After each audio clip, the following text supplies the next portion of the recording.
We're in downtown Lake City, South Carolina, and I'm talking with Bradley Roberts, a horticulturist with Moore Farms Botanical Garden. And y'all don't just take care of the garden, y'all bring your expertise downtown.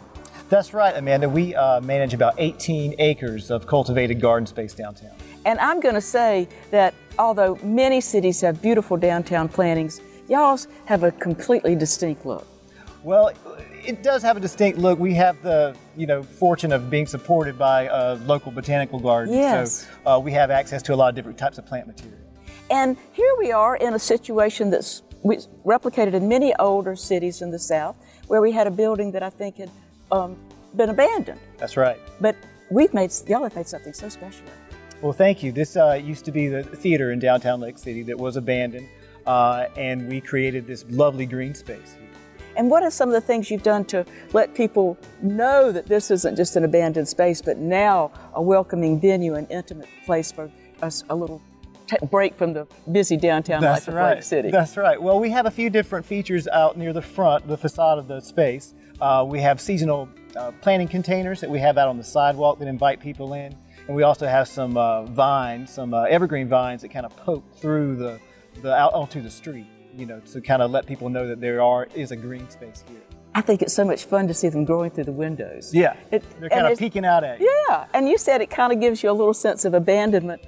But when you come in, what a remarkably inviting and orderly but still full place you've created.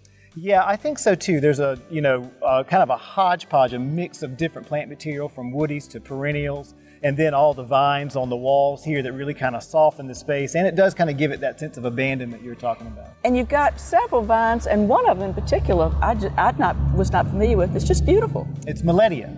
Millettia, purple flowering, evergreen vine. So it stays green all winter long. And not invasive. Not invasive at all. It doesn't overseed. Has a nice, full, lush green color all year. And that's important because this is the sunny side. And to think that here we are in a hot day and it's still vividly green. Yeah, it doesn't show any signs of burn at all. And then going down a little bit, our wonderful Campsis. That's right, Campsis radicans. And this one's a yellow flowering variety. You normally see the red flowering, but this one's yellow. It's beautiful. Yeah, it's gorgeous. And then you've got a mix of things. You've got some bignonia and even some roses, I think. Yeah, we've got some climbing roses here to continue to give that vining effect.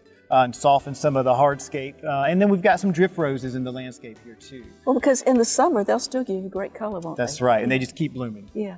And so let's talk a little bit, when we come in, you've got a beautiful fountain that in this old building gives a wonderful contrast. It's very modern. It is very modern. It's a modern look, but it kind of matches the modern look of the pavers that are in this space. So it's kind of a nice mix between old and new. And a lovely little native wildflower right in front of it. That white top sage. Yes. Yeah, it's gorgeous. We love it. And flanked by that fabulous upright. Those papyrus. Yeah. They really match a water feature. They're just meant to be next to water. So it's a good match to have it, anchoring or flanking that fountain. You've got a cultivar of magnolia that's very beautiful. Yeah, it's more of an upright growing variety. It's called Alta. Of our regular Magnolia grandiflora, the southern evergreen magnolia. It's called Alta, and it grows more fastigiate or upright. So it's good for this smaller space. Yes, it is. Yeah, so you can still represent the southern magnolia, but not have it take up so much space. Yeah, which it could. An old one could really take over the whole place. Yeah. One thing that just surprises me so much is the use of conifers. This is a hot, harsh environment. Yeah. Tell me which ones you've chosen. Full sun most of the day, but we have selected a few varieties that do well in the southeast. Chamaecyparis obtusa confucius we have in full sun. It's got great gold color, doesn't burn in the sun. We've also got a variety of our native eastern red cedar. It's called Brody, Juniperus virginiana Brody. Takes the full sun, full heat of the summer. And the color seems to be more vivid and it seems to be more compact, doesn't it? It's more compact and more upright. And a great place for wildlife in the winter, for birds. Yeah. Yep. Absolutely. They create little homes and nests in the interior of those trees, And then we've got some grasses in the front of the building, and then at the back you've got a wonderful planting of a grass. Yeah, it's one of our native panicums, switchgrass. It's called Cloud 9, and right now it's just exploding. And it creates a great screen from the parking lot in the back. And then on the other side we've got a little more shade, and you've got some wonderful things that perform well there. Yeah, we've got some variegated varieties of cast iron plant. We've got some distillium. We have some bamboos. So there's a nice mix of shade material.